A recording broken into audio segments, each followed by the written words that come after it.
नमस्कार, रेशूज क्राफ्टी लाईफमध्ये आपल्या सर्वांचे खूप खूप मनापासून स्वागत आहे। एखाद्या पेल्यामध्ये किंवा वाटीमध्ये एखादा रस म्हणजे ज्यूस ठेवायचं झालं आणि यावरती झाकण ठेवून जर आपण फ्रीजमध्ये ठेवलं तर नेहमी काय वाटतं, जो काही ज्यूस आहे तो फ्रीज उघडताना झाकताना हे वाटी किंवा पेला हलू शकतो आणि त्यातून ज्यूस बाहेर पडू शकतो, त्यामुळे फ्रीज घाण होऊ शकतो। तर असं होऊ नये म्हणून काय करायचं, तर आता इथे पहा, या छोट्याशा पेल्यामध्ये मी पाणी भरून घेतलेलं आहे आणि हे पाणी जर मी फ्रीजमध्ये ठेवायचं झालं यावरती झाकण ठेवून तर पेला हलू शकतो आणि यातून पाणी बाहेर पडू शकतो। तर अशा वेळेला काय करायचं, एखादी दुधाची पिशवी किंवा एखादी कोणतीही चांगली पिशवी यावरती झाकायची आणि यावरती एक रबर लावायचा किंवा टिश्यू पेपर जरी लावला तरीही चालेल। तर हे पहा, अशा पद्धतीने रबर लावून घ्यायचा आणि आता बघू शकाल कितीही हे भांडं हललं तरी यातून जो ज्यूस आहे म्हणजे यातून आता जे पाणी आहे ते बाहेर पडत नाही। तर हे पहा, अजिबात खाली पाणी पडलेलं नाहीये। तर ही ट्रिक आपण जर वापरली तर पेल्यातून ज्यूस बाहेर पडणार नाही आणि आपला फ्रीज सुद्धा घाण होणार नाही।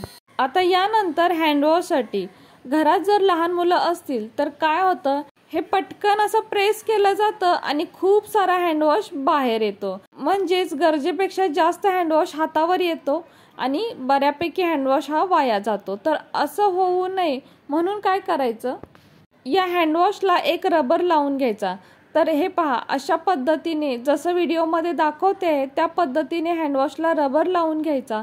हा रबर थोडा टाईट करायचा, सैल अजिबात ठेवायचा नाही। तर इथे बघू शकताय अशा पद्धतीने आपण रबर लावून घेतलेला आहे। आता यानंतर आपण पाहूया, तर हे पहा, जर वरतून आपण हे प्रेस केलं तर अगदी पाहिजे तेवढाच हँडवॉश हातात येतो।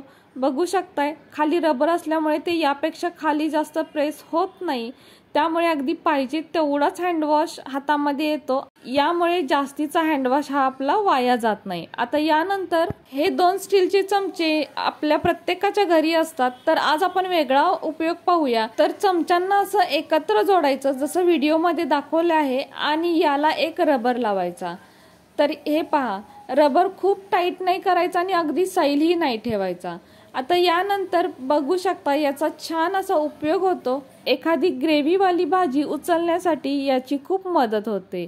तर इथे आता बघू शकताय हे आता किती सहज उचललं जाते। तर हे पहा, आहे ना, अगदी खूप छान असं टूल तयार होतं व अशा प्रकारची भाजी वगैरे वाढण्यासाठी याची खूप अशी मदत होते।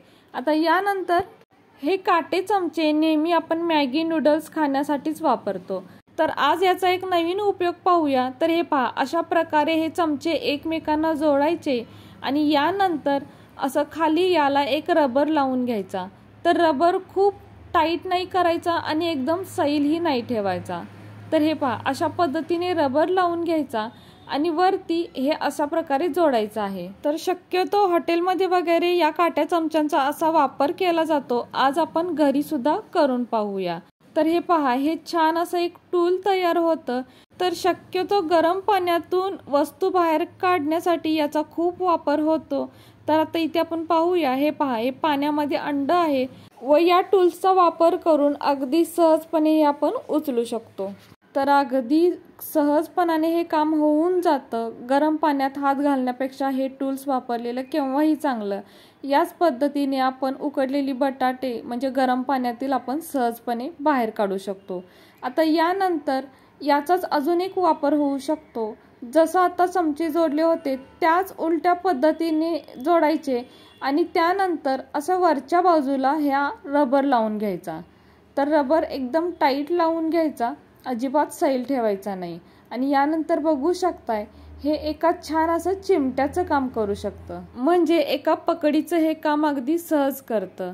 आता बघू शकाल अगदी छान असं हे टूल तयार होतं आणि नेहमी आपण याचाच वापर करू असं वाटतं। तर हे पहा, झालं ना, एकदम सुंदर असं हे टूल तयार होतं। तर इथे मी तुम्हाला एक पापड धरून दाखवते म्हणजे तुमच्या लक्षात येईल। हे पहा, अगदी सहज हे काम करू शकतो, ना इथे चिमट्याची गरज वाटते ना कोणती पकडीची गरज वाटते। या 2 चमच्यांनी अगदी हे काम सहजपणाने होऊन जातं। तर आहे ना हे टूल अगदी छान, कसं वाटलं तुम्हाला मला कमेंट करून आवर्जून कळवा व व्हिडिओ जर तुम्हाला थोडा जरी कामाचा वाटत असेल तर आपल्या माणसांसोबत नक्कीच शेअर करा. आणि हो, व्हिडिओ जर तुम्हाला थोडा जरी आवडला असेल तर प्लीज आपल्या या व्हिडिओला एक लाईक नक्कीच करा. नवीन असाल तर चॅनलला सबस्क्राईब करा, सोबत बेल आयकॉन प्रेस करा, म्हणजेच मी बनवलेले असेच नवनवीन व्हिडिओ सर्वात आधी तुम्हाला मिळतील.